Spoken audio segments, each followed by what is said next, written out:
Good morning, everyone. How are we doing today? It is Thursday. We are doing our daily Millionaire news. Thursdays, I always do it a little bit later because if you don't recall, I actually have an interview at 7 a.m. and an interview at 8 a.m. And I just don't want to rush this important kind of conversation with you. And again, I'm proud to say that the news cycle, I believe, as I kind of highlight in this title, is it's starting to turn positive, right? I talked about for a long time that we had to get through 2 bad weeks, and I was a little nervous about today's unemployment number, but I think now I feel very good saying that we've gotten over the peak of bad news. We're still going to have bad news. Hear me here. But now, good news is going to start to catch up to bad news as far as volume and frequency. And we are eventually going to pass it, and good news will dominate bad. It's just how cycles work. And the reason I could say that is last week's unemployment number was unfortunately raised to now 6.9 million new unemployment claims. And today, as bad as it sounds, was better news in that it came in at 6.6. So it wasn't 3.3, 6.6, 9.9, right? We're still not climbing that curve. We've now rolled over. We will undoubtedly have millions of more new claims next week. So that is important. If you want to use the discount code for the course, you can use book 20. There you go. Save $20 and get an autographed book. Somebody just sent a little bubble asking for a discount code. So there you go, book 20. But again, we've come over the peak. So again, called it right again, right? 2 weeks of bad news, got to get through it. We've gone through it. Now we can start having positive news. I feel bad saying 6.6 is good news. It's just better than 6.9. And next week will hopefully be better than 6.6. In addition to that, we know we need to realize that we lost 10% of the workforce in 3 weeks. 10%. Lots of people like to compare this to 2008. I think we peaked at 9.9. It might have gone to 10% unemployment in that crisis. It took 14 or 15 months to get there. This is rapid, this is deep, but this will be short. In addition to that, the Fed has once again come out and said, we got you, right? They are going to flood the market with lending. There will be ramifications from this, no doubt. I think inflation is around the corner, at least 3 to 5 years out, but it's coming. But we are going to get this.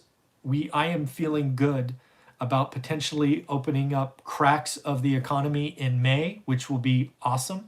I don't think we're going to suddenly go to sporting events. I don't think we're going to have 30,000 people, right around something. But we are improving. And that's what this feels like, right? So that's pretty cool. What else do we got today? You see gas volume? That's why I actually got a picture from someone where gas was under $1. I'm sure it happened sometime in my life, but I don't ever remember. Certainly not since I've been driving age has gas been that cheap. But then again, I haven't driven anywhere in 3 weeks, so it's a demand problem. OPEC meeting today. Actually, it may have happened since I did my 2 interviews. I don't know.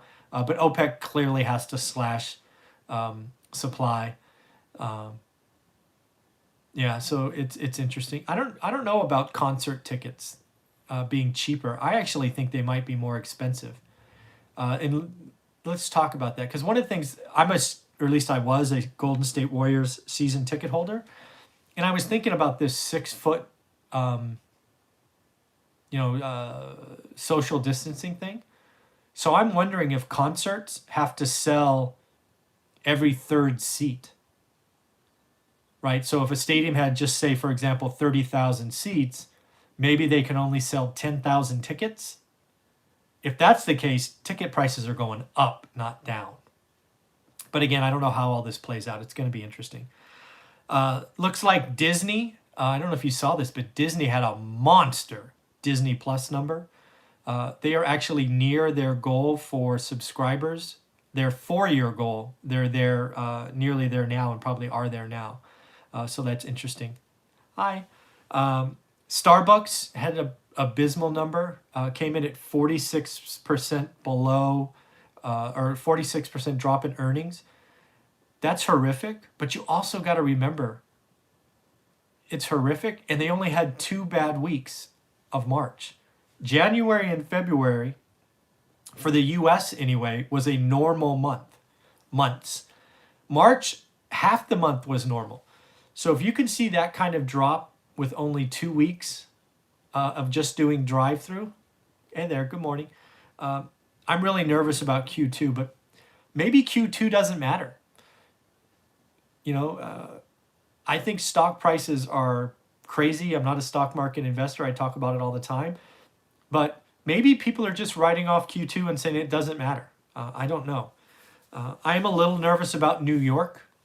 Something I'm thinking about New York, and I'd love to get your opinion on, is I wonder if this is just more reasons for people to leave New York, right? It was already one of those cities I highlighted as unaffordable. I saw New York and the Bay Area being unaffordable markets. Let me know what you think of this, since you're in New York. I'm wondering if people move out, right? It's already unaffordable. The dense population has made it easy to share and contract this highly contagious disease. I wonder if New York population will decrease, which will hurt real estate prices. I'm really starting to think that New York could see a 30 to 40% drop within 12 months of residential real estate.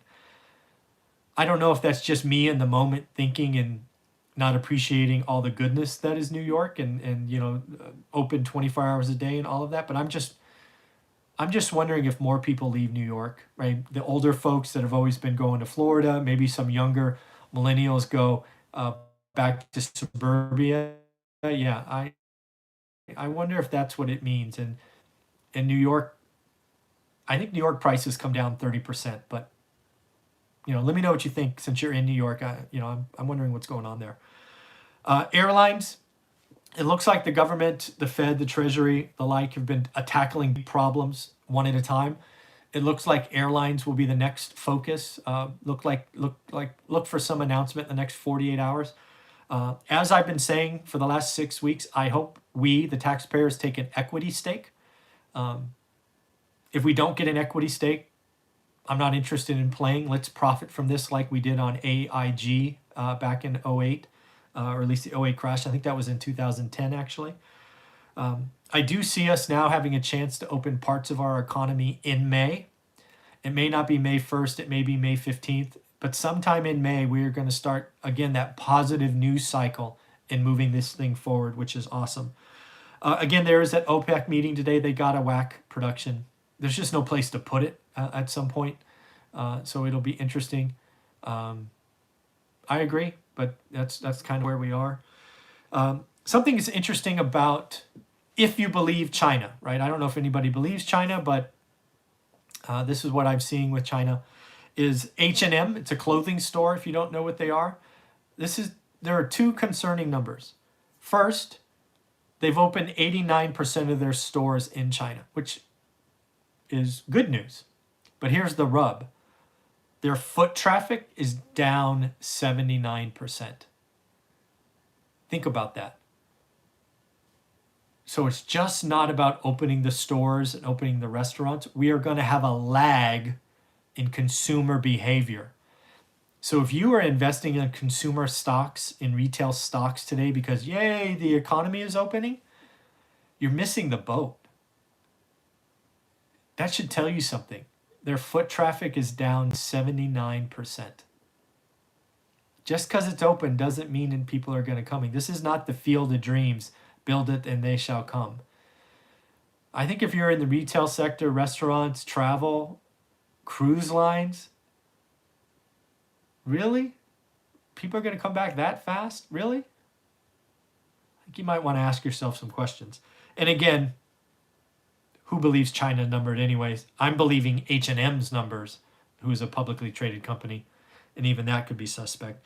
But I do think consumer behavior is changing. The other thing that is finally hitting, layoffs in the tech sector. I've been saying for quite some time that the Silicon Valley, just like New York, is going to have a lot of layoffs. And I say this from experience.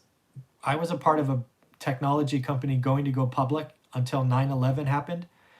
And within 90 days, we were laying off 30% or 40% of the company. We had to survive. And just today, Yelp is laying off 2,000 folks. Not laying off, furlough. Let's use the right term, furloughing 2,000 people. Tech companies, non-public tech companies, sales pipelines have been blowing up. I've been telling you, I had sales reps, that's my background, telling me that their pipelines are garbage, but they're still reporting numbers because they don't want to look like nothing there. So realize that Silicon Valley housing prices, just like New York, are going to fall. I've been telling you for quite some time this is going to happen. Bay Area real estate is going to fall 20% at least. New York, at least 30%, in my opinion. The majority of the country will be fine, I believe, right? Maybe a 5% drop, but I think the majority of the country is fine. But these high-price markets that were already unaffordable are in trouble. I've been telling you, I wrote it in my book, One Rental at a Time. The affordability index tells you all you need to know. When it's unaffordable, all it takes is a pinprick, and then the dominoes start to fall and prices collapse. It's repeatable. People keep telling me it's not. It simply is repeatable. And then lastly, one of the outcomes of all of this infusion of capital, this positive news cycle that is going to come, is inflation is kind of the outcome of all of this. We're going to have wage inflation. We're going to have other things coming. We may have short-term deflation. I'm not confused in that. But I think we go from a short-term deflationary environment to an inflationary environment. But what we have to avoid is stagflation, which is a possibility. So lots of stuff coming. So in the end, happy to report that I think the news cycle is going to start to have increasingly good news. We've gotten through the bad 2 weeks. I was very, very encouraged to see that the new unemployment claims was less this week than last. I think that trend continues. I think the Fed is all in. The stuff that the Fed has done in 3 weeks that the Fed in 2008 did in 18 months is amazing. And that will be good news. So in the end, hopefully you can tell I'm excited. Still lots of dark days, lots of bad news. Unfortunately, lots and lots of deaths, which should not be diminished. I'm not trying to say that by any means. But we as a country, I think we've started an uptrend in the news cycle, and that's how all this starts. So let me know what you think. Love to hear from you. Leave comments below.